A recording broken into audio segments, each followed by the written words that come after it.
Mesdames et messieurs, bonjour et merci de regarder RTI 1. Une seule édition au cœur du matin bonheur ce vendredi. Le vice-président de la République a ouvert hier jeudi à Abidjan la réunion de haut niveau sur la nutrition. La rencontre était placée sous l'égide de l'Union africaine. Tiemoko Meliette-Kone a invité les États africains à définir une démarche commune pour relever les défis en matière de souveraineté alimentaire et nutritionnelle.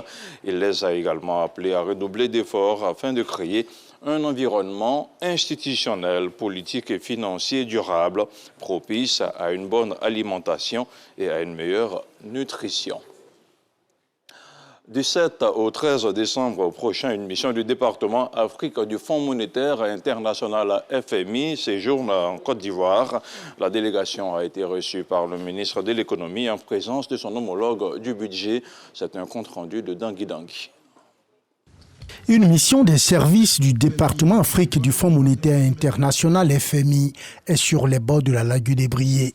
Entre autres objectifs, procéder à une sorte de radioscopie de l'économie ivoirienne avec à la clé une revue des risques pour mieux soutenir le développement de la Côte d'Ivoire. Le gouvernement nous a invités à l'accompagner dans son programme économique visant à relever les défis de la Côte d'Ivoire dans le contexte actuel. Un programme qui pourrait être soutenu par l'aide financière du FMI.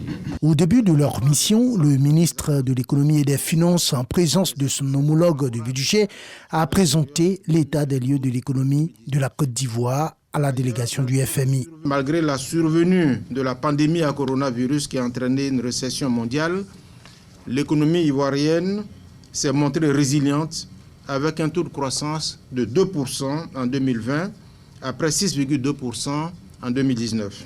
Suite au ralentissement observé en 2020, elle a de nouveau retrouvé son sentier de croissance avec un taux de 7,4% en 2021, porté essentiellement par le dynamisme de la consommation et des investissements. La mission des services du département Afrique du FMI en Côte d'Ivoire se déroule du 7 au 13 décembre.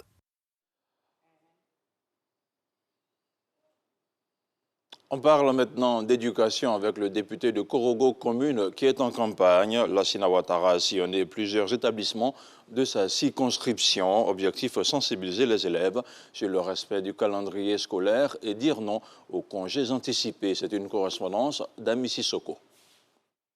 Pas de congé! Je vais aller! Pas de congé anticipé dans la région du Poro. C'est le cheval de bataille du député de la commune de Korogo, Lassina Ouattara, par ailleurs conseiller technique du président de la République. Un message qui a eu un écho favorable auprès des concernés. Nous, élèves du Ludo, nous ne voulons pas de congé anticipé pour pouvoir mieux travailler à l'école, pour pouvoir réussir et plus tard devenir des modèles du pays, des cadres du pays. Comme je suis déjà le délégué de l'école, je prends l'engagement devant vous qu'il n'y aura pas de congé anticipé ici au collège. L'honorable Lassina Ouattara sollicite aussi l'implication des acteurs du système éducatif et des parents d'élèves dans la sensibilisation au respect du calendrier scolaire. Et je tenais à dire merci à tous les éducateurs et merci à tous les professeurs qui ont eu ce secret de parler aux enfants, de ne pas avoir de congés anticipés. L'éducation, c'est important pour le président de la République, pour madame le ministre Mariétou Koné. Maman Dominique Ouattara, la première dame de la Côte d'Ivoire, elle lutte pour que les enfants puissent aller à l'école. Et moi, je serai toujours là, donner le message à nos enfants. Le député de Korogo commune avait à ses côtés le sous-préfet central de Korogo et le directeur régional de l'éducation nationale et de l'alphabétisation du Poro qui ont apprécié l'initiative. C'est des leaders d'opinion, c'est des parents d'élèves, c'est des cadres qui nous accompagnent. Et aujourd'hui, nous avons l'appui de M. le gouverneur, représenté par M. le sous-préfet central. Donc toute la communauté éducative est mobilisée pour que nos enfants puissent respecter le calendrier scolaire. Cette initiative est une belle initiative parce que ça permet un dialogue franc entre les élèves et nous et ça a permis aussi à l'honorable de donner le message du gouvernement qui traduit de façon éloquente la vision du président de la République, son Excellence Alassane Ouattara, qui voudrait une école apaisée avec des élèves compétents pour le bien-être de la Côte d'Ivoire. Le député Lassine Ouattara a également saisi cette occasion pour appeler les élèves âgés de 18 ans et plus à s'inscrire massivement sur la liste électorale dans le cadre de la 5e révision débutée le 19 novembre dernier qui prendra fin le 10 décembre. Dans l'actualité internationale, le dernier sommet de la CEDEAO a désigné le Togo pour demander la libération des 46 militaires ivoiriens aux autorités maliennes.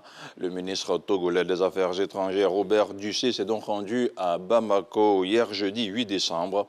Il était en compagnie de diplomates onusiens Jean-Pierre Lacroix et El Gassim Ouane.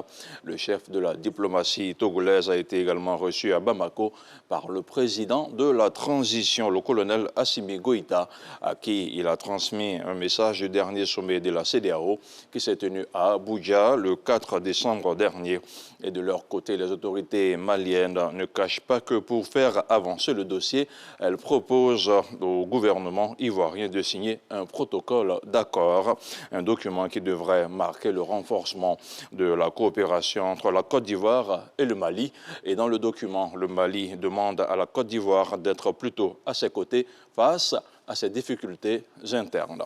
Et puis on termine avec du sport, du football. Ce vendredi, la Coupe du monde de football reprend ses droits au Qatar.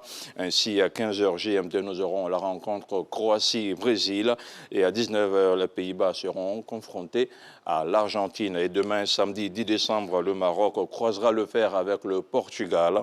Et puis à 19h, ce sera le match Angleterre-France. Et voilà, c'est la fin de ce flash d'information. Merci d'être des nôtres. Je vous retrouve la semaine prochaine.